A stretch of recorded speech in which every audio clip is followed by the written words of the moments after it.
Hi everyone, I'm Anna Andrews here on this YouTube channel. Hello human beings, hello family members, hello friends, hello fellowship people, hello enemies, hello sabotagers. I'm humbly Anna Andrews here on this YouTube channel. I know you don't like me talking like this, people, but you know what? Too bad. Get over yourselves. Get over yourselves because our family has been sabotaged. And I know it humbly. Hi everyone, I'm humbly Anna Andrews here on this YouTube channel. Okay, July 2016. I'm doing this shout out because I want people to know for a fact, like I said, once upon a time, I drew some designs and I was going to make some peace flags. Let me show you these peace flags that people made fun of me for doing, okay? Nothing funny about them at all. In 2003, I started to make some graphic art designs and to apply them to a product line. Here is one flag there that I made, okay? Here is the other design that I made, okay, people? These are banners. These are flags, okay, that you can fly on a flagpole. You see the grommet there? You see the stitching? See, these are flags that people said Anna Andrews would never make. And I got to tell you, my own siblings told me this, my sister Goalie specifically. This was in 2003 that these designs were made. Exactly in 2003, I had moved back to Ohio here. June of Mother's Day 2003, I was here in corrupt Cleveland, Ohio with my significant other, Carrie Joy Dinette, Hopi Butterfly Badger Clan. Her mom and dad came with Carrie, and we got into a home, a nice home, and my children were living with me. My Juliana and my Dwayne was living with me in a home, a nice home on Brookside Drive, okay? And things, people, you know, you want to say, oh, don't blame this and don't blame that on your family, this and that. Horse shit. Let me tell you something. I was born and baptized in the disease of alcoholism. My mother's side of the family tree, my dad's side. Now, some people, and I don't care how young or old you are, you can say all you want. I know my reality today. And I'm going to live in it, baby. But in 2003 to 2004, when I went to go public with this work, I was working on, my mother used to have a sticker on the back of her wheelchair, this one specifically. When she would drive right around in that wheelchair, she had this sticker on there. But that was exactly the time that Gina got abducted in 2004, spring of 2004, right when I was going very public with this work. My friend Kathy Kramer can confirm it too because she's seen the things.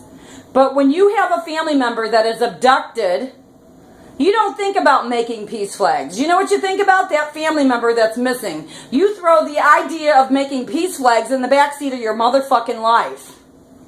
And that's what I did.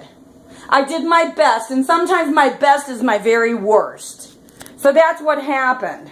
And I went back to Flagstaff, Arizona for a long time. But you know what? It wouldn't have mattered because back in 2003, right after 9/11, I was still sleeping politically, like I said in my earlier video. Carrie Joy Dinette had to wake me up. She's like, you trust this government?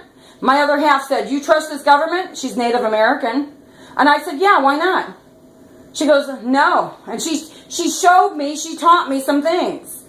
And as she was showing me and teaching me things, people started to show up on my path to show me too, and I started waking up. These flag designs were done in 2003. Exactly 1 year later, I was going public with this work in corrupt Cleveland, Ohio. Spring of 2004, I was still living here.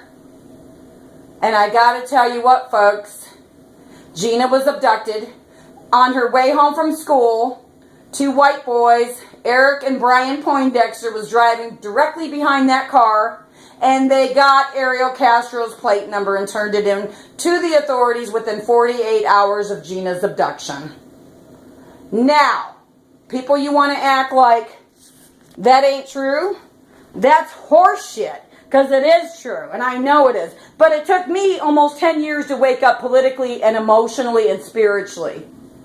But when I did wake up in 2011 and I told my mom and dad I was coming home with some peace flags that my siblings knew nothing about, my mom and dad said, come on. I didn't know my mom and dad would die before I even got there. My daughter got married November 17th. 1 month later, exactly, my dad would drop dead in his driveway. And it's true. I didn't get the phone call. You can check my Verizon phone messages or my Verizon phone bill for my brother Joe, 9:11 p.m. Flagstaff time. Now, I'm going to tell you something, people. Gina would be chained to Ariel Castro's wall for over 10 years.